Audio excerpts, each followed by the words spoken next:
Today we're going to be talking about folklore, culture, and authenticity. My name is Sabina Magliocco, and I'm a professor of anthropology and folklore at California State University, Northridge.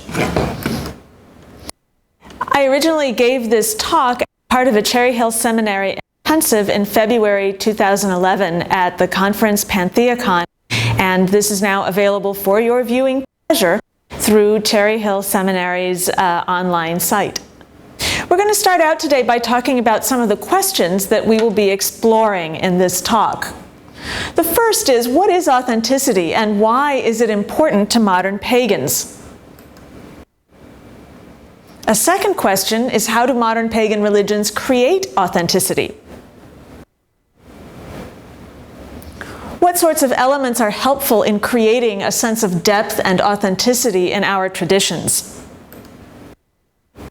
And what is the role of folklore in witching our culture and making our culture magic and deepening that magic, making it alive for us, really?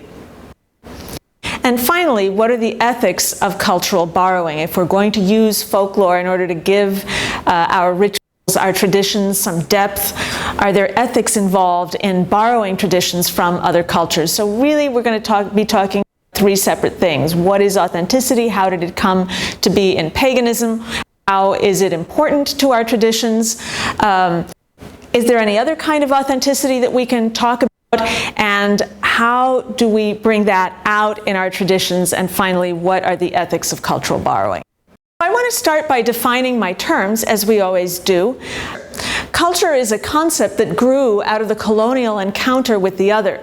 As European nations began to colonize the rest of the world, people began to be aware of the fact, Europeans began to be aware of the fact that their traditions, their cultures were very different from those that they were coming into contact with in the so-called New World. And so the concept of culture as a way of life, as a set of adaptations to our environment, as part of what gives us our worldview, began to emerge from that encounter. It is a key but contested term in the ethnological sciences, which include anthropology and folkloristics, the study of folklore. We're going to get to folklore a little bit later. There are two types of definitions of culture. The first is a materialist. Materialists look at how people actually physically adapt to their surroundings, and the materialist definition of culture is a set of human adaptations to the environment that ensure survival. There's also an interpretivist definition of culture. Interpretivists are more interested in the meaning of culture, in how people make meaning of the world around them. And the interpretivist definition is a complex, historically transmitted set of meanings embodied in symbols through which people communicate, develop, and perpetuate their knowledge about life. So you can see here very different emphases. We have the emphasis on all of the strategies that people develop to survive physically, and here in the interpretivist definition we have the emphasis on how people make meaning. For the purposes of this lecture, I will be putting more emphasis on an interpretivist definition rather than a materialist one. Second point about culture that I want to make here is that culture is learned behavior. Culture is learned behavior. It is not something that is genetic, it is not something that is inherited, and it is not something that comes to us through some mystical connection with our ancestors. Our culture is based on where we grew up, on the place where we grew up. So, for example, if you are of Asian American ancestry, but you grew up in the United States, you were born here and you grew up here, you are an American. You are a carrier of American culture, and that's going to influence your cultural orientation. Your ancestry may be Asian, your genes may reflect a largely Asian genetic pool, but your culture is still going to be American culture. And that's true of, regardless of what your heritage is. Culture is transmitted through your contact with other people, and most of us acculturate very early to the culture in which we grow up, the culture of our parents, the same way that we learn a language. It is something that we learn as babies, is transmitted from parents to children without your even being aware of it. Some of us have grown up in multiple cultures. If you were born in one culture, then moved to another culture as a child, you are probably bicultural. You may also be bilingual, and that happens a great deal. So you may not have just one cultural heritage, but multiple cultural heritages because of accidents in the place of your birth, the place where you grew up, the many different cultures that you were exposed to as a child. Culture is learned. Now let's talk a little bit about folklore and see if we can define that. The idea of folklore is a product of the Romantic movement, that rebellion against Enlightenment, against Enlightenment principles that took place at the end of the 17th century. As a result of this movement, new distinctions began to be made between the urban middle class and the rural peasant class that was now the main of the rural countryside. As cities grew, as we have greater urbanization and industrialization, people look back towards the countryside and the people who live there, and they tend to romanticize them. They tend to idealize them. There's this nostalgia for a lost rural past. And in the late 18th, early 19th century, that begins to be linked with nationalism. It is linked to the development of European states in the sense that European states begin to derive their identity from ideas that are associated with their rural past, So with these movements, there comes to be an appreciation for folklore. In fact, the word folklore was coined in 1846 by William John Thoms, an English folklorist, in imitation of the German word Volkskunde, which means the art of the people. Again, these were concepts that were moving around in Europe as, for example, Germany was struggling to create a distinctive German national identity separate from that of the French ruling class. So folklore begins to be conceptualized as these traditions that are carried on by the peasants living in a rural setting, and it also gets linked to the essence of a nation.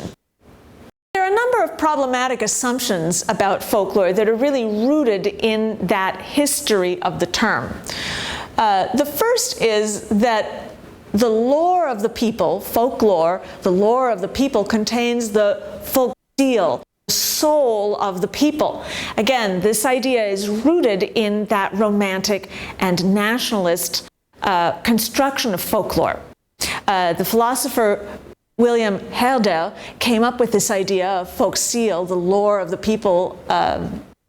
Folk contains the soul of the people. And again, it helped to create Germany as a nation state, and it helped in the creation of the European nation states.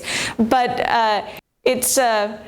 you can see why there are some difficulties embedded in this concept, in that folklore is an ever-changing, ever-evolving thing. You decide that it contains the soul of the people, I think it raises some questions, right? It raises some questions about, well, who are these folk whose lore contains the soul of the people? What people? We have to remember that nation states are always coupled together, and everybody in a nation state may not share the same folklore, and therefore they don't share the same folk skill. Keep this in mind as we begin to discuss these things, and really throughout today's lecture. The idea of the unbroken chain of oral transmission. In the early conceptualization of folklore, the idea was that there was an unbroken chain of oral transmission stretching all the way back to the very earliest days before there were nation states, and this unbroken lore of transmission carried on to the present day, right? Well, what we know about folklore today is quite different from that. Folklore goes in and out of print. Folklore gets recycled. People rediscover old folklore and they repackage it. You get old wine in new bottles, or maybe new wine in older bottles. So this idea of an unbroken chain of oral transmission is important in the emergence of the concept of folklore in the early 1800s, but it is also something that modern folklorists have critiqued. Folklore focuses on the rural peasant world, and for a long time there was this assumption that the only people who had folklore were European peasants. And of course, nowadays we know, as modern folklorists, anthropologists, that is not the case. We all have our own folklore. We all have our own informal, expressive culture, which exists apart from, although intertwined with, the more formal academic and literary traditions that are also part of our culture, also intertwined with what has come to be called popular culture, what is transmitted through media, film, internet, and things like that. But we still have this idea that folklore is linked to the rural peasant world, and we need to kind of deconstruct that. Once again, just as we have this idea of an unbroken chain of oral transmission constituting folklore or characterizing folklore, we have the problematic idea that folklore has anonymous origins hidden in an ancient past. In reality, new generation reshapes folklore, and there are plenty of innovators whom we can identify easily, sometimes not so easily, but in this day and age, with the tools that we have today, we can often identify people who are innovators in a tradition and who reshape it. They're the ones who put the old wine in new bottles, or who take the old wine and the new bottles and put old wine in them, right? Old wine in new bottles, new wine in old bottles. Folklore's origins are often anonymous because we can't trace the originator, but folklore is constantly reshaped by people who have very clear ideas of what they want to do with it. Another idea, a problematic idea around folklore, is this idea of survivals, that folklore incorporates survivals from this ancient, distant, hidden past. The whole idea of survivals is linked to the idea of unilinear evolution of cultures, the idea that all cultures start out in a primitive or savage state, then develop into a state which the early anthropologists like E.B. Tyler call barbarism, and finally, only after many centuries of development, reach civilization. What's civilization? Well, civilization is again, it's a very ethnocentric concept linked to ideas of what was proper civilized culture for Victorian Englishmen or for 19th century middle-class urban Europeans. And folklore incorporates survivals from these ancient times, which are kind of like cold, moldy leftovers left over in your refrigerator. The fact is that we've just been talking about how each generation reshapes its folklore, takes the old wine, puts it in new bottles, or takes new wine and puts it in old bottles to make it look older. The fact is that, yes, there are things that have a great deal of historical depth in folklore, but the idea of survivals, as you can see from my kind of sarcastic portrayal of the idea of unilinear cultural evolution, is highly problematic. It's linked to that construction, privileges European cultures and considers other cultures less developed. And the idea, of course, that these things are transmitted unchanged from ancient times is simply wrong, because each generation reshapes its folklore. So survivals, again, really kind of a problematic idea. Let's look at some modern definitions of folklore and see how folklorists have really moved past the origins of their discipline in the late 1700s and early 1800s. For us today, folklore is traditional, expressive culture. It's traditional in that it does have a link to the past. It does have some continuity to the past. It is expressive in that it always expresses the current ethos of a group of people. And finally, it is part of culture, and it is found among every group of people in every historical period. It isn't just something that is survival's part of the rural peasant past linked to the ancient past. Folklore is both conservative and dynamic. When I talk about conservative here, I'm not talking about politics. I'm talking about how things change. So folklore changes all the time. It is dynamic. We've talked about how people change it. But it is also conservative in that it has continuity over time and space. Folklore occurs in multiple variant forms. There's no single authentic form of folklore. So if you think about some of the scary stories that you heard when you were growing up, legends about La Llorona maybe, or about the vanishing hitchhiker, you probably heard many different versions of those stories from your friends.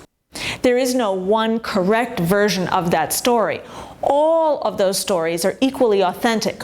All of them are equally valid. What you have is each story reflecting the particular point of view of a group of kids, of a particular geographic area, of a particular era in time, and so on and so forth. So folklore occurs in multiple variant forms, and there's no single one right or authentic version. The wonderful thing about folklore is that it is a living thing. It is living, it is emergent in the sense that it's always being reshaped and reworked by creative individuals, and it is performative.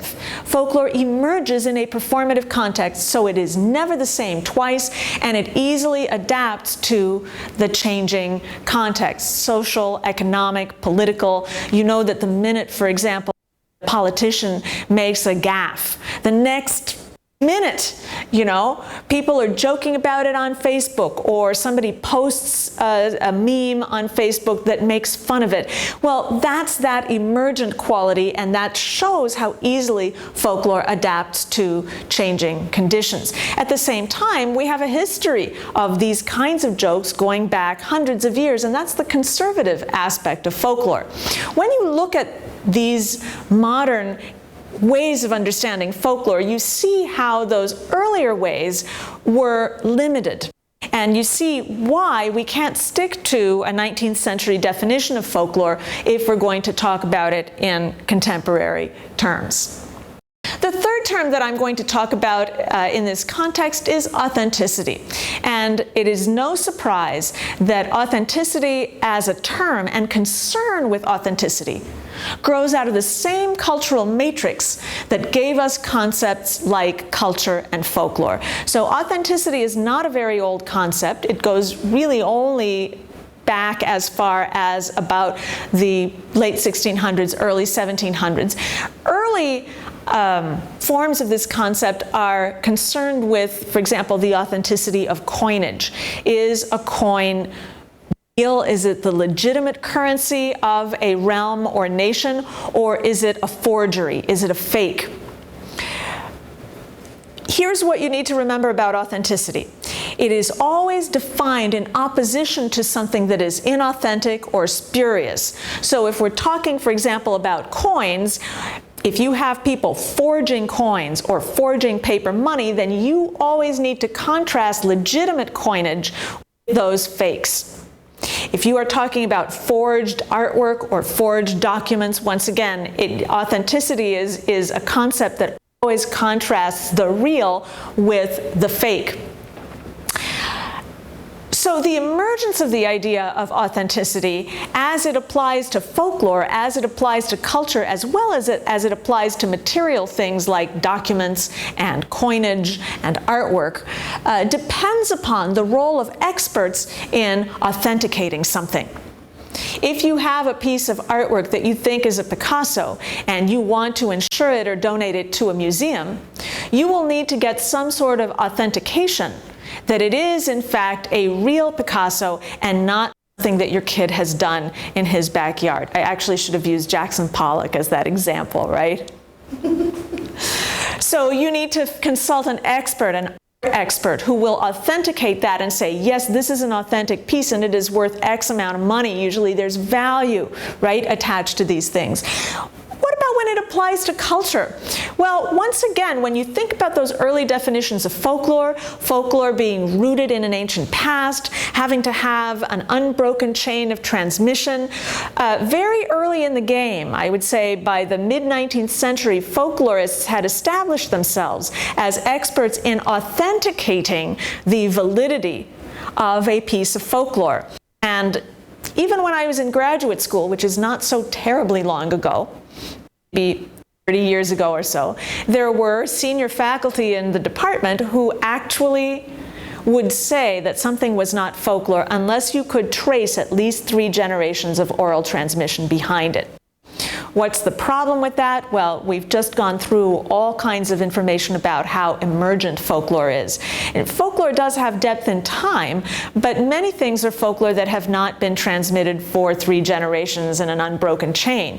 Many things that were rather recently invented, like memes, can be considered folkloric. So what makes something folklore has nothing to do with its time depth or with other kinds of authenticating features that our forebears in the 19th century were thinking about. It really has to do with how people are using something in the present day, whether it is traditional expressive culture, whether it shows that multiple variants, whether it is something that allows people to express sentiments that often contrast with a dominant culture, with a mainstream culture, or with a popular culture transmitted through the media. The Romantic philosophers like Herder and Jean-Jacques Rousseau saw folklore, saw peasant life as preserving authentic values, values that linked people to the nation state, to the very land and landscapes of that nation state. And for them, those values of family, of tradition, were more authentic than the effete, worldly, cosmopolitan values of urban intellectuals such as themselves. And this was part of the way that the whole Romantic movement idealized that rural peasant past. Romantic nationalists used the existence of shared folklore to argue for the legitimacy of ethnic groups and for the existence of nation states. So one of the reasons that Herder was so interested in German folklore was that he really wanted to argue for the existence of a uniquely German nation state, completely independent from other European nations, such as France, which was politically dominating Germany at the time, and a Germany that would unite all the little nation states, all the little small-scale kingdoms that had made up what is now modern Germany. Herder was one of those philosophers who wished very much to unite all of those disparate entities into a single nation state, something that was more like France or England was already even at the beginning of the 1800s. So Herder and other Romantic nationalists used the existence of shared folklore to argue, to say, hey, look, here's a group of people, they all share the same narratives, they all share the same myths or narratives, that's not a good example. They all share similar ways of life, they all share the same folklore, therefore we can argue that they are German, because the soul of a people is in its folklore, remember folk seal from a few slides ago, and therefore it is a legitimate group, a legitimate ethnic group, and should have its own separate nation state. And as I suggested before, those early folklorists were preoccupied with authenticating the lore they collected by proving its age and its oral transmission, largely because they worked very much in the service of creating these modern nation states by basing their authenticity on the age of the lore and its continuous transmission. Hey, look, these people have lived here for a long time. They share a common language. They share common traditions. Therefore, we have a right to be a nation state. All right, now it's time to move into the discussion of how this applies to modern pagan religions. when we look at our traditions and their history, the co-creators of modern paganism were all amateur folklorists to one extent or another. Let's start with Charles Godfrey Leland, an American journalist who spent a great deal of his time in Italy in the late 1800s, but also worked with the traditions of Native Americans and the Romani people, or Gypsy people. Leland saw himself very much as an amateur folklorist whose role was to collect these esoteric traditions in order to demonstrate the authenticity of these groups that he was, whose traditions he was studying and documenting. We have Margaret Murray, the Egyptologist who during the First World War could no longer go to Egypt because it was a contested territory. There was some danger involved in going there, and so she turned her attentions to the Scottish witch trials, combing through documents for evidence of what she thought was an ancient fertility cult might have been misunderstood as witchcraft by the authorities, by the inquisitors. Finally, we have Gerald B. Gardner, who in the late 1930s and early 1940s began to practice magic with a group of people down in southern England around the town of Bournemouth, and who in 1954 published Witchcraft Today, in which he claimed to have found the last practicing coven of witches, the carrier of the tradition described by Margaret Murray in England. Now, all three of these people believed that they were documenting vanishing traditions. They saw themselves as folklorists or anthropologists who were documenting these vanishing traditions. And so the discourse of authenticity, rooted in that 19th century history of folkloristics as a discipline, is very much a part of our history as a group of modern religions. The discourse of authenticity was used by Leland, by Murray, by Gardner to legitimize their discoveries. To say, hey, look here, this isn't just a group of witches that have been doing this stuff for about 15 years since Aleister Crowley made it up and they ripped it off of him. This is an ancient tradition going back, thousands of years to the early Neolithic period or whatever, at least to the time that Margaret Murray was talking about the witch cult in Western Europe. For Leland, too, the traditions of the witches that he documented in Italy went back to Etruscan times. It wasn't enough that they might be modern versions of legends that had circulated during the Middle Ages because of the coming together of popular traditions and inquisitorial traditions, church traditions. No, for him to legitimize this stuff, it had to go back to the days of the Etruscans, some of the very earliest inhabitants of the land. So the discourse of authenticity is intrinsic to our movement. It is part of the way that the narratives, the historical narratives of the modern pagan movement became established, and it is very deeply rooted in our traditions. So here are some questions that you might want to take a few moments to think about and maybe write down your impressions right now. First, what is the legacy of these discourses of authenticity in modern paganisms? How do they continue to be important in our traditions today? And secondly, how do modern paganisms create authenticity? How do modern pagans create authenticity? Are we still using the same arguments that Leland, Murray, and Gardner used?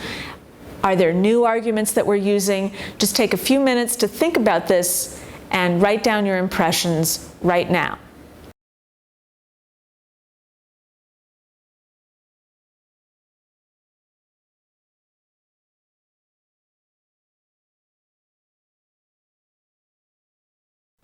Hi, welcome back. Hopefully you've had a little bit of time to think about the legacy of these discourses of authenticity rooted in 19th century conceptions of folklore and culture on our movement today, and to think about some of the ways that modern pagans create authenticity or construct authenticity, some of the arguments that we use to do that in our religions today. Let's compare your list with some of the things that I have come up with as I have thought about this.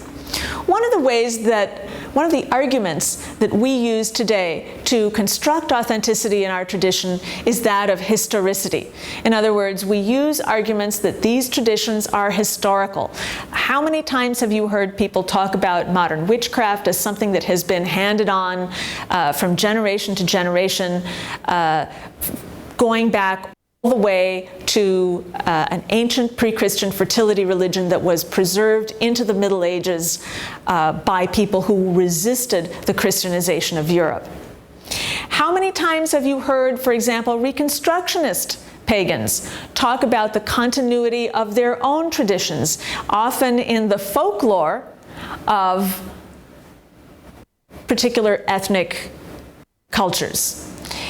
These are arguments of historicity, and they're very, very much alive in our traditions today. Much of the controversy, for example, that has burned up the internet around Ben Whitmore's book, Trails of the Moon, a contestation of Ronald Hutton's Triumph of the Moon, and a weak argument, in my opinion, with very little data in it that purports to uphold our mythic history, the mythic historicity of our traditions.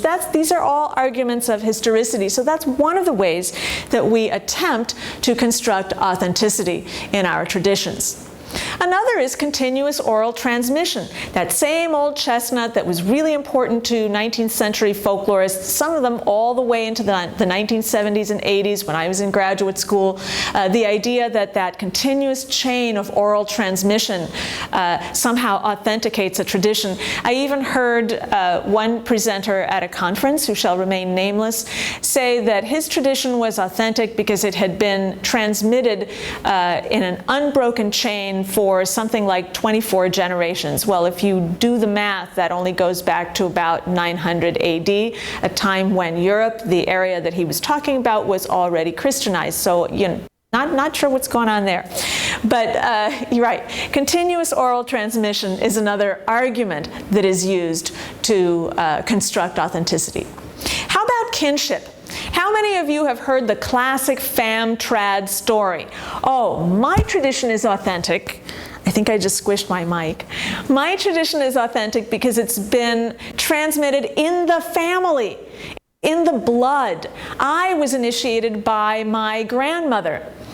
Alex Sanders tried that story for the first time in the 1960s, arguing that his grandmother, he had come upon his grandmother naked, standing over her cauldron and doing some sort of spell, and then she therefore had to initiate him into the tradition. The first grandmother stories. Stories about transmission through kin or blood initiation or being a member of a tradition because it runs in your family are based on kinship. Did you think about ethnicity as a way that traditions are authenticated in the movement today? I hope that you did, because that's another one that you hear all the time. These traditions were preserved in my fill-in-the-blank ethnicity family. These were ancient traditions that were hidden under a veil of Christianity, but the people of fill-in-the-blank preserved them. Well, there may well be something to that, but that's using ethnicity in the same way that kinship uses that argument in order to construct authenticity. Indigenousness. This is really another form of authenticity argument, authentication, if you will, that is very similar to kinship and ethnicity. In a number of cases, people have wanted to claim the term indigenous to describe modern pagan religions, with the idea that they are the indigenous religions of European Americans. Well, maybe, except that there are so many migrations over the continent of Europe that it's not really clear who the indigenous Europeans really were to begin with. Whoever they were, they certainly are not modern-day Americans, because we know that culture is learned and it is always reinventing itself. It's not necessarily something that, I mean, yes, it does have cultural roots, it does have cultural continuity, but who were the indigenous Europeans? We don't know. We don't know. We certainly don't know much about their religion. There's another problem with indigenousness, and that is that that term has been used to talk about the indigenous peoples of the New World and of other parts of the world who are non-European. So by reappropriating that term, when Europeans reappropriate that term, really creates a great deal of confusion around who really is indigenous. It's taking something that has been used in a political context by people to talk about their traditions as indigenous traditions, and here Europeans are coming in and saying, oh, no, no, no, we are the indigenous Europeans. There are political implications to using that as an argument for authentication. Divine revelation. Did you think of that one? Have you ever been in a context in which somebody comes and says to you, I was in the bathtub last night and the goddess came to me and she told me that our religion is ancient. Some people call this unverified personal gnosis. Unverified personal gnosis. You know, somehow through a divine or mystical experience, through a magical experience, you know the roots of your tradition go back to that very first human being who stepped out of Africa and moved into the Middle East. Well, good for you if you know that. But remember that that is really something that needs to be checked against historical fact. It's great to have these mystical experiences. Many of us have them, myself included. I'm not going to knock them. But those experiences tell us a lot more about ourselves, about what's going on inside of us, and about our own spirituality and where we need to move as spiritual individuals than they do about historical fact. So divine revelation, unverified personal gnosis, used all the time to construct authenticity. Go ahead and have the mystical experiences, but those need to be checked out with reality, with real history. Why and how are some of these problematic? Well, I've been kind of telling you this all along. You might want to take a few moments right now to think and jot down other ways that these arguments for creating authenticity can cause problems.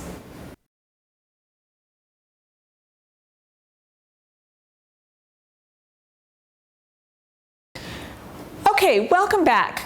I want to shift the discussion now to the question, do we need authenticity? Or what kind of authenticity do we need? In other words, is it necessary to ground our arguments in all of these kinds of things: historicity, continuous oral transmission, kinship, ethnicity, indigenousness, and divine revelation? Do we really need these arguments in order to be a legitimate religion, in order to feel that we have the right to exist? Why is it that we need these arguments to feel that we need the right to even practice what we practice? Is it necessary? Why is it necessary? And bigger question here, what kind of authenticity do we really need? Maybe we don't need historical authenticity. Maybe we don't need to call ourselves indigenous. Maybe we don't need to say that we got this through the blood, although, of course, some of us really are second and third generation pagans. So that happens more and more. I've got lots of kids in my classes who had pagan parents, and it's wonderful to see that. So I'm not knocking that. What I want you to be critical of is the unverified fam trad tradition. Do we need that kind of stuff?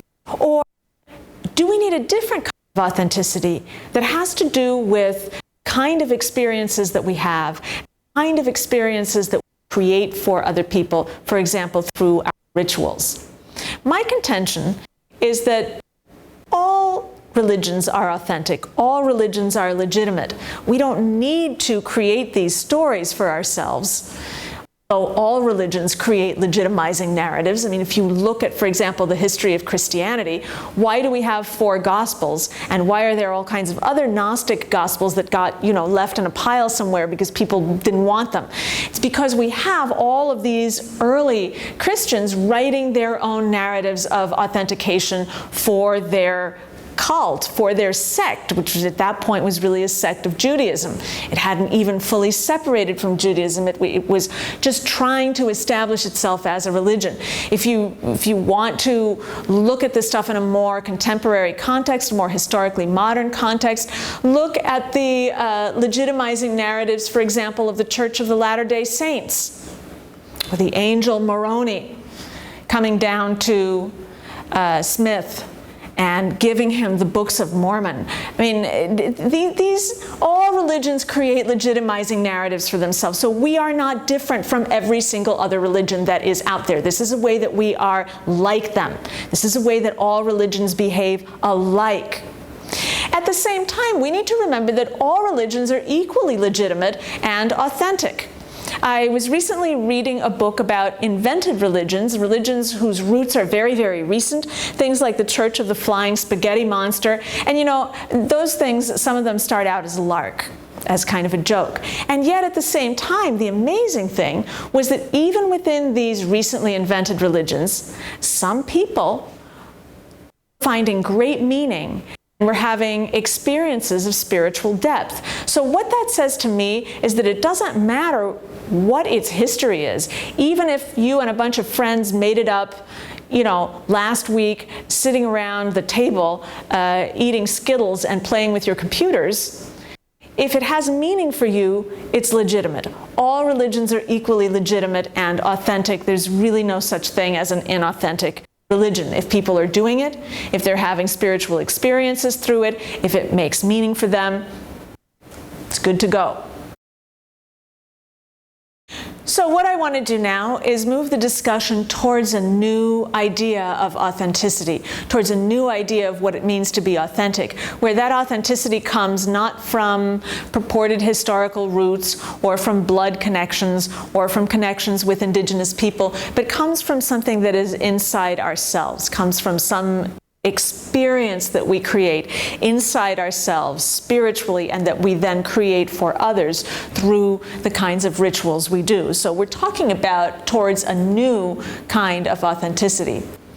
So how can we create spiritual depth and meaning in pagan traditions without resorting to specious arguments? And what kinds of elements are helpful in creating a sense of depth and meaning in pagan traditions? This is really about something that comes from within us and that we have a lot of control over, because through our rituals, through our practices, we can seek out elements that really resonate with people. That's generally what creates meaning. You need to seek elements that resonate with yourself emotionally, spiritually, and that also create that resonance in other people.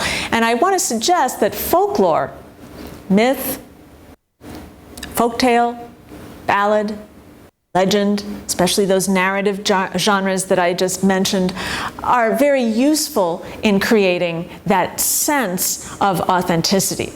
Why?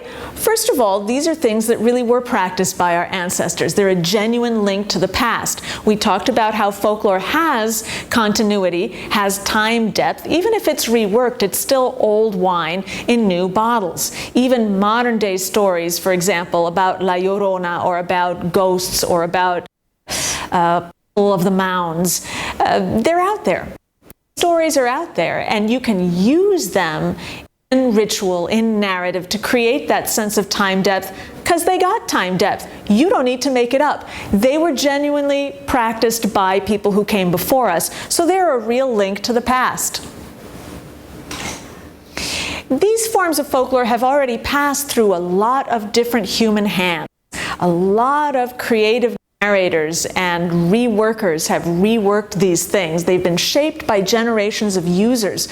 So this material has already got depth and meaning, and it's already had its sharp edges sort of rounded out each successive generation of users. It has a great deal of mythic resonance. So that's another reason why folklore is a great thing to use in creating authenticity in our traditions. The key, I think, is that you have to adapt stuff to work in the present, and you have to adapt it for ritual use. So one of the things that you have to consider is how to paganize or re-paganize a tradition. Let's say that your family practiced a particular tradition around a particular point in the wheel of the year, a Christmas tradition, for example. Well, you don't want to reproduce it exactly because it has a Christian flavor, but you might want to paganize it or re-paganize it. And I say re-paganize it because so many of our year cycle traditions originally were connected to a pre-Christian practice anyway. Thinking about the tradition of bringing greenery into the house for the winter solstice, about creating Christmas trees, although the Christmas tree is really a Victorian tradition, bringing greenery into the house and decorating it is not. That's a very ancient tradition that truly does have time depth. So how do you want to re-paganize a Christmas tree? How can you reshape that tradition of bringing greens into the house and use it for your own purposes? Another part of this process is formalizing the informal. Oftentimes when I teach undergraduate classes in folklore, students have a tough time identifying folklore at first because it's such an intrinsic part of their everyday lives. It's so informal. Folklore is by nature informal. And students have difficulty identifying it because it's woven into the everyday fabric of their lives. So if you're going to use something in ritual, you need to formalize it. You need to give it a shape that can exist within a ritual or within the celebration that you want to do, so that it does create those resonances for people and it's not just something that is taken for granted. So, for example, I'm thinking of many of the holiday meals that we associate with celebrating those special times of the year. How can you formalize those traditions a little bit? Share them not just with your immediate family, but with other people, perhaps in your grove, in your coven, in other types of groups, perhaps larger groups that you are working with. And that brings me to the third question. Sometimes we need to think about how to adjust these things for group size, for group use. Size matters. Right? Size matters. So if you're taking a family tradition that has worked well for your nuclear family and that you remember performing with your nuclear family when you were a kid, we're still talking about 6, 7, maximum 8 people. Most American families are not very big. If you suddenly want to do that for a community ritual, for pagan pride, and you expect 200 people to be there, you make some adjustments. It can't be exactly the same thing. It can't be exactly the same tradition. It can't be exactly the same meal. That doesn't mean that you can't do it. It just means that you have to think about formalizing and adjusting for group size and still keep the resonance of the tradition. Still find a way to pluck at the heartstrings of the other people who are participating in this and create that sense of resonance with them. We've been talking about calendrical rites because they are some of the easiest traditions to adapt. So many of them were pagan to begin with. And of course, calendrical rites provide a natural link to nature and to the seasons because they're always linked to nature and the seasons.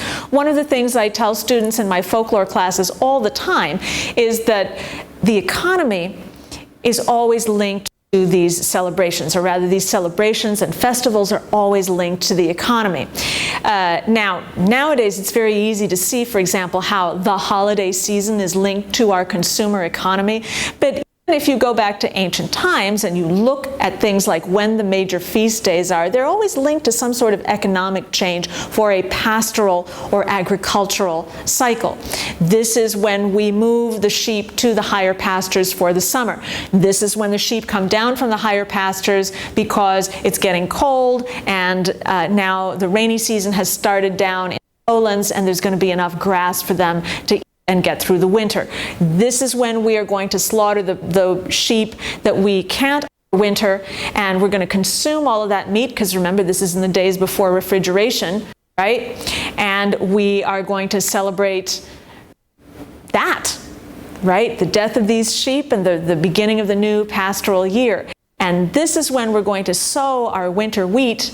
I'm thinking here of the cycle in the area of Sardinia where I did field work, because that to me was such an important formative experience in my life as a folklorist, as an anthropologist. But if you research the Wheel of the Year, if you're looking at a generally pagan worldview, and I understand that Reconstructionist traditions have their own individual wheels of the year, but there too, if you research each of these, it always links to the economy, to nature, to an agro-pastoral life in some way. So they provide a natural link to nature and to the seasons, and they're real easy to adapt.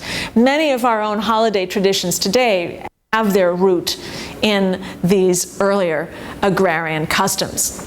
The key here, I think, is how do we make them meaningful in a modern urban context? Most of us do not live in the country. Most of us are not rural practitioners. So how can you make those metaphors resonant with people who live in an urban area, who have not experienced that direct contact with the seasons? What are the visual metaphors that you want to use to help people have that aha experience that, oh yeah, I get it now, right? And this is something that you need to think about, that you need to work on. It's not something that one lecture on authenticity is going to help you. I mean, it might help you, but you're not going to get it like instantly. I'll tell you a little anecdote. This goes back to my experience in Sardinia, when I really got that the August 15th festival in honor of the Assumption of the Madonna was about the death of the Madonna, right? So I've been studying this for some time. It's the festival day. I'm really excited. I go into the church that morning, and the statue of the Madonna is laid out on a bier, covered with wheat sheaves. Dress is embroidered with sheaves of wheat, and her mantle has wheat sheaves on it. It's just, I'm telling you this now, and you can tell, it makes the hair on my arms stand on end. And that's the reaction that you want to get with people who are participating in ritual with you, people whom you are serving. You want the hair on their arms to stand on end. That's how you know that you've hit that resonance. Because nobody needed to give me a lecture or to sit down and explain to me, hey, this is about death. It was all there. The dead Madonna, the bier, the harvest, the idea that she was being taken into heaven. You just could not get more clear, and yet all of it was transmitted without a single word being spoken. How do we make these things meaningful to people in a modern urban context? How do we help people who haven't had that experience of living in an agricultural, traditional society, rural society? How do we help them to get it? A very useful group of genres are the folk narrative genres, the stories, myths, for example, sacred narratives from other times and places. Magic tales called Märchen by folklorists. These are the tales that we often call, erroneously perhaps, fairy tales.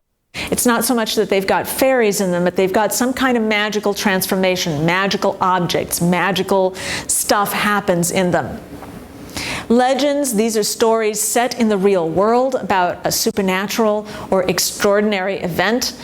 And these are things like stories of fairies in the mounds, stories about owls or trolls in Scandinavian folklore, stories about miraculous things happening as a result of divine or magical intervention. Stories about spooky animals like spooky dogs, spooky horses, animals that are part human, part animal, like the Selkies in Orkney and general northern Scottish mythology, people who are I am a man upon the land, I am a silky by the sea, and when I'm far and far frae land, my home it is in Sulskerry. Silky of Sulskerry, a ballad, that's the next thing. Ballads are essentially legends set to music, right?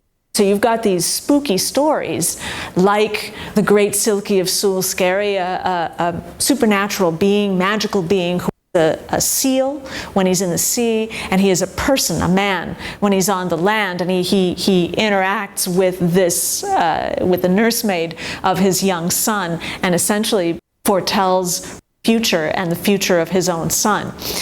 Really spooky stuff. You have the Ballad of Tam Lin, a young man who has been taken by the fairies and who trysts with Fair Janet, and she basically needs to take him away from the fairies, because in a lot of ballads, fairies are actually creepy, scary alien beings that do weird things to you, right? A lot more like scary aliens in modern legendary. So all of these things are wonderful resources that we can mine for the kinds of material that gives people that hair standing up on your arms experience that we want to give them. That's really what authenticity is all about here.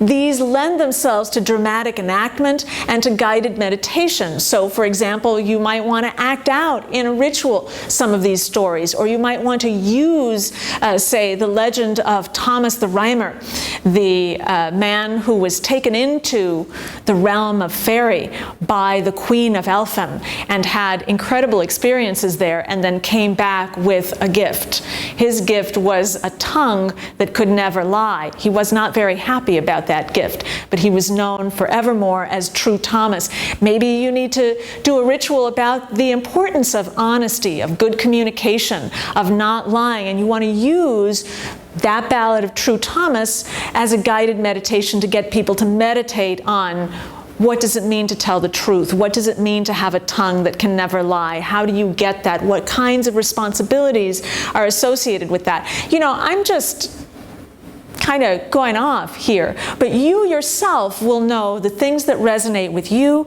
the things that resonate with your people, the things that resonate with your traditions. The key, of course, is taking these themes, relating them to the holiday that you're celebrating, to the time of year, and to human psychological processes. As I suggested before, for example, the issue of truth-telling, of honest communication. How do we do that? How do we foster that? How can we bring these themes out of these things and relate them to these other issues? And I would venture that while it's challenging, it's certainly not hard, because these are human stories, and so they're always dealing with human issues. Where do we find folklore? Well, many of us turn to books. Especially, I would urge you to consult ethnographies, folklore collections, and things that have been put together by professionals, because they are so filled with the real stuff. Here I'm using the language of authentication, but often they're verbatim transcripts of what people said, and those stories that have depth and meaning and can really move people. You can also get a lot of this material on the internet, but again, use some caution and critical thinking, as you would even when you are relying on books. Who's the author? What are the sources? Where does this material come from? Is it something that somebody has modified? If so, what kinds of editing have been done to them? When were these things collected? Are they likely to reflect more the interest of the collector, or are they likely to really be for example, an entire legend as it was told to the collector? And of course, your own traditions are wonderful places to start. If you've got stories in your family that you want to share, ways of celebrating the seasons, your family, your ethnic, your regional traditions are always wonderful places to start, because they're so easy for people to relate to, and they're easy for you to work with as well. You know what they mean.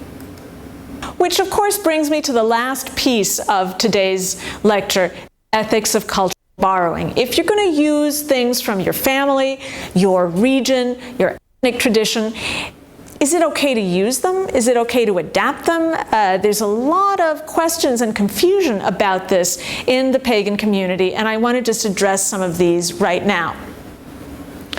I want to start by talking about folklore as what in the world of professionals is called intangible cultural heritage.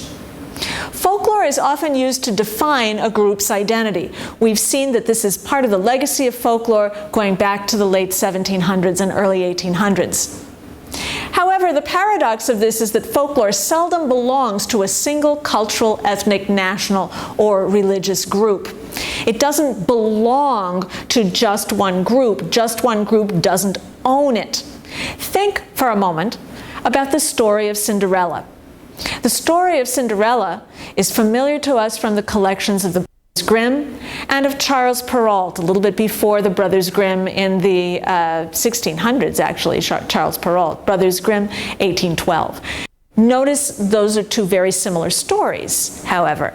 But a folklorist could tell you that this story, Cinderella, is found on every continent on Earth.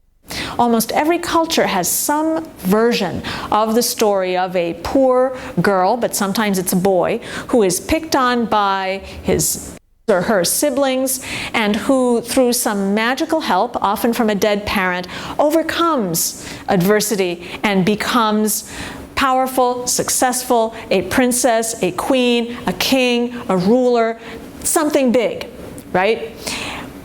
So who does the story of Cinderella belong to? Does it belong to the French, as it was collected by Charles Perrault in the 1600s? Does it belong to the Germans? It was collected by the Grimm brothers. Does it belong to the Chinese? The earliest written version of the story that we have goes back to China in the 1300s. Is it a Chinese story?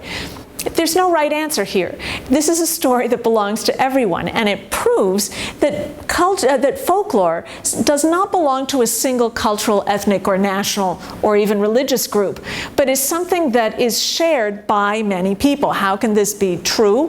Why not? Because diffusion, cultural contact, and globalization have made it such that these stories, traditions, and festivals have spread throughout the globe such that they don't just belong to one group and one group alone. Another thing to remember is the idea that groups, whether they're regional, ethnic, or national, are cultural constructions. They're, in a sense, what Benedict Anderson has called imagined communities. In other words, even in a nation state, all people don't know one another, and what constitutes a nation state often excludes other groups that speak the same language, have the same traditions, but are found in another part of the world. So people move around, they take their traditions with them. We create these groups arbitrarily by drawing a circle and saying, okay, this is Germany. Everything in here is German, and this stuff over here isn't German, it's Czech. But in fact, those people have been talking to each other for a long time, for centuries, and passing their folklore back and forth. Is it Czech? Is it German? Is it German? Is it French? Is it French? Is it Breton? Is it Breton? Is it Cornish? Is it Cornish? Is it Welsh? I'm kind of working my way across Europe here, right, in my imagination. But these lines are arbitrary. A final thing that we need to keep in mind is the idea of polygenesis, the idea that people in different parts of the world can come up with similar ways to solve problems, similar narratives, similar ways of celebrating things. It isn't just one person's or another person's. I often get asked as an anthropologist whether, for example, the Euro-American pagan tradition of calling the four directions and the four elements was appropriated from Native American traditions. The answer is, as far as we can tell, no. It comes to us through the Western tradition of magic, in which the four directions, the four elements, were associated with guardians, with spirits, with winds. And in ceremonial magic, these all get integrated together into a particular ritual, which then serves as the basis for much of modern pagan ritual and festival magic, right? But that doesn't mean that Native American peoples don't also have a tradition of calling the four directions. They didn't steal it from Europeans. Europeans didn't steal it from them. This is tradition that really has multiple sources, and in fact, anywhere you go in the world, you will find that certain directions, certain elements, certain significances for people, and that they are often called upon by ritualists and magicians for various purposes. So there's an example of polygenesis. Folklore doesn't belong to just one group of people. danger when we start to think that folklore just belongs to one group of people, one ethnic group, one national group, one religious group, is that folklore can become heritagized. What might happen about this for a moment if some folk practice were to be legally limited to a single cultural group to be performed each time in a legally mandated way that could never be changed or modified? Think for a moment about what might happen in a case like that. In fact, this does happen, the effect is to freeze that tradition, and that performative, emergent, adaptable quality tradition is lost. We don't want that to happen to our own traditions. We don't want our traditions to become so rigid that they don't allow for any adaptability anymore. That's what many of us moved away from in choosing to belong to a modern pagan religion. So we don't want to reproduce that static quality. So back to the question for this last part of the presentation on the ethics of cultural borrowing. If folklore isn't the exclusive property of one single individual or group, what are the ethics of cultural borrowing? Should we avoid using traditions from certain groups? And if so, why? This is another one of those places that you might want to take a few minutes to write down your thoughts about this before you go on with the show. Welcome back. We're talking about the ethics of cultural borrowing.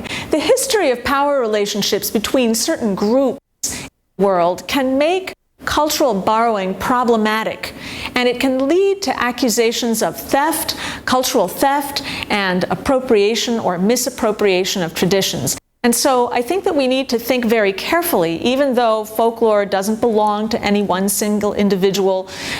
It belongs to, it's part of our human heritage. We need to think very carefully when we borrow a tradition, when we use a tradition, when we want to turn to a tradition that is not our own, because there are important ethical questions involved around it. One of the things that concerns me is that as modern pagans, we need to build strong relationships with other religious traditions.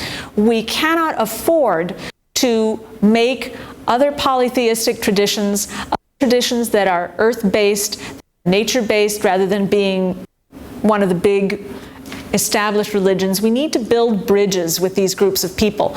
And if they see us as people who have no respect for their traditions and who steal them willy-nilly because we think it's cool and it adds authenticity to our rite, we are going to make enemies where we should be making friends. We are going to alienate people where we should be creating solidarity there. For example, as in interfaith, the interfaith movement and interfaith initiatives.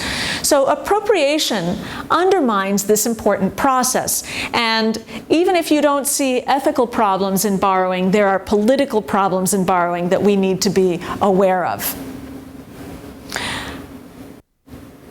Another thing that we need to be aware of is that there's always a risk of misunderstanding or misusing lore from unfamiliar cultures. As long as we're using stuff that we're familiar with, we're pretty sure that we know what it means. But for example, to take Oya, as one group of pagans did, Oya is the wife of Shango in the Orisha traditions of Lukumi and Santeria. She is symbolized by the rainbow because she is really associated with storms, with wind, with that violent change that things like Hurricane Katrina bring on, right? Except that after the storm, there's the rainbow, and so the rainbow is associated with Oya. There was one particular group that decided that Oya, who is, once again, let me remind you, the favorite wife of Shango, was actually the protectress of lesbian separatists. Well, you can go that direction if you want to, because of the rainbow, right? And because of the color maroony purple, which is also associated with Oya. But Oya is the wife of Shango. She's the favorite wife of Shango.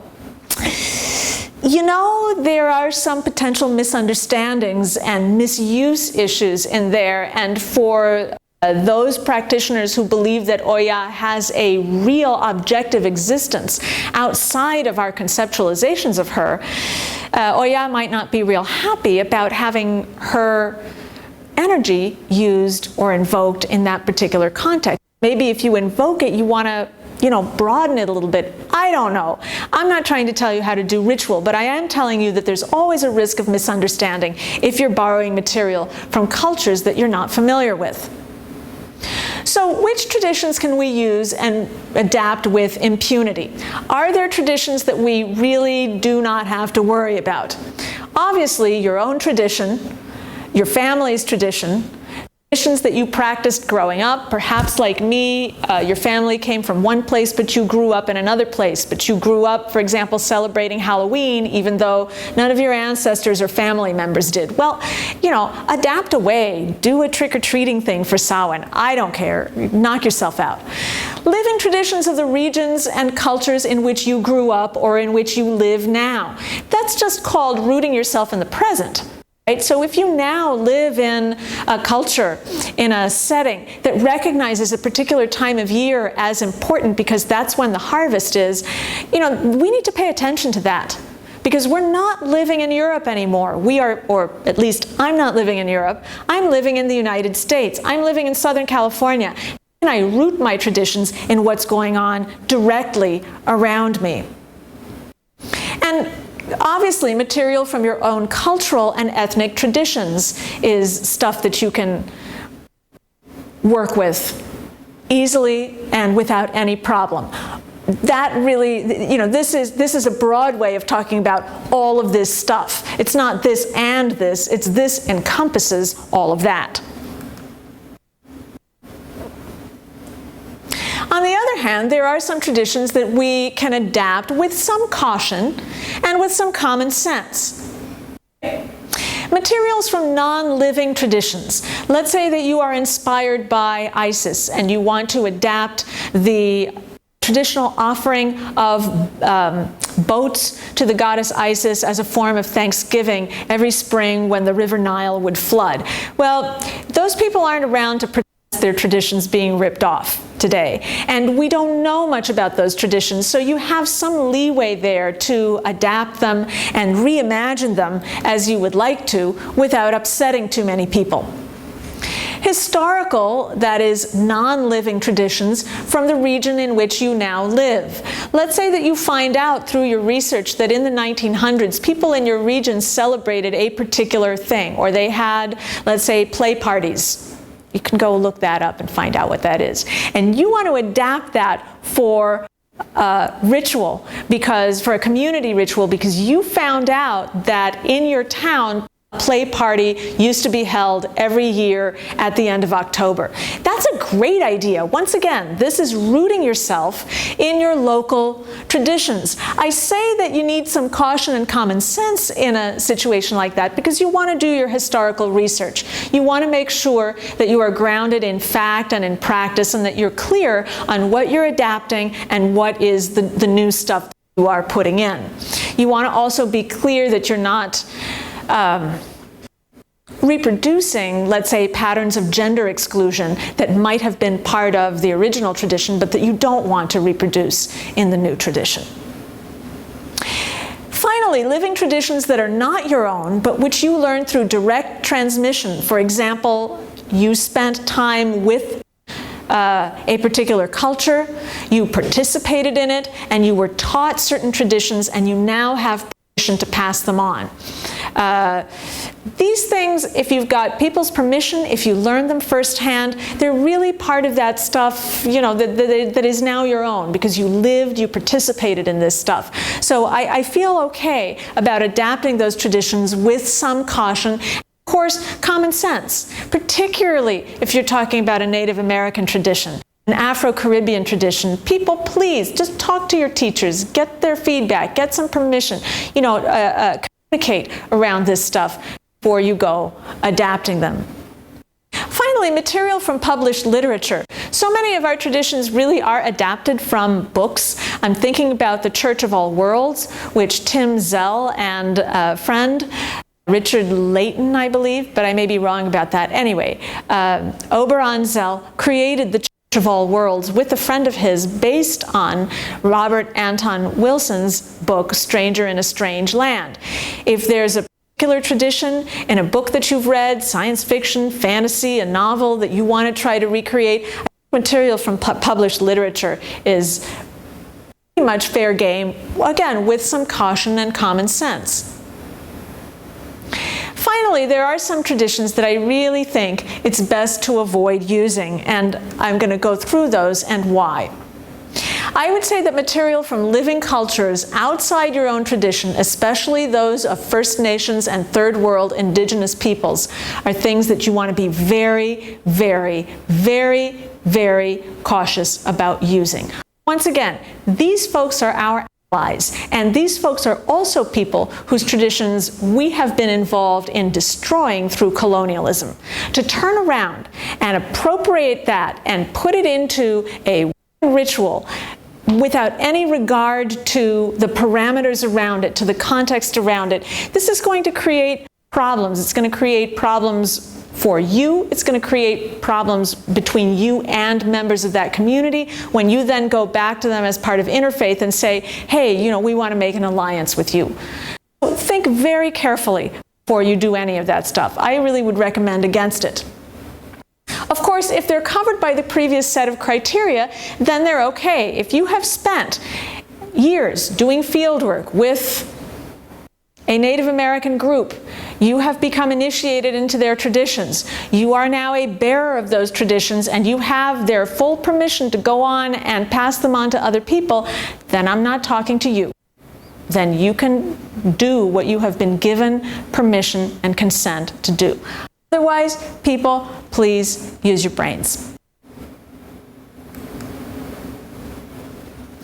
We need, I think, a balance. We need to balance between the rigid use of cultural practices based only on ethnicity or culture, which can lead to a kind of exclusivism that can even be racist in certain cases.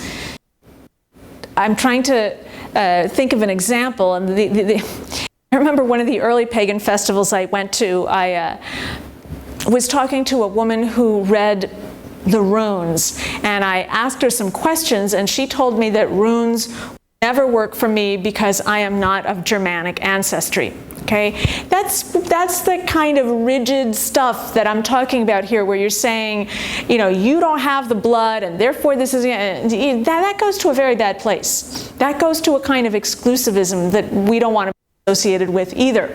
Remember that folklore travels. Traditions are always influencing one another, so don't be afraid of that. And folklore doesn't travel, you know, by itself. People travel. So I'm thinking about the woman who told me, oh, you know, this and that about your cultural background. We don't know anything about our genetic background. I may very well have Germanic blood at some point, because really, people, we're all mutts, right? We're all mutts.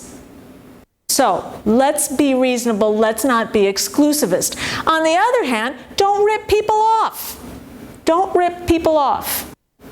Particularly for Third World, indigenous peoples, for First Nations peoples here in the New World. These people have suffered so much destruction of their traditions that to then go and practice something that they practice without their consent, without learning about it, without really being part of the culture or tradition, it can feel like a slap in the face. Don't do it. That's it for now.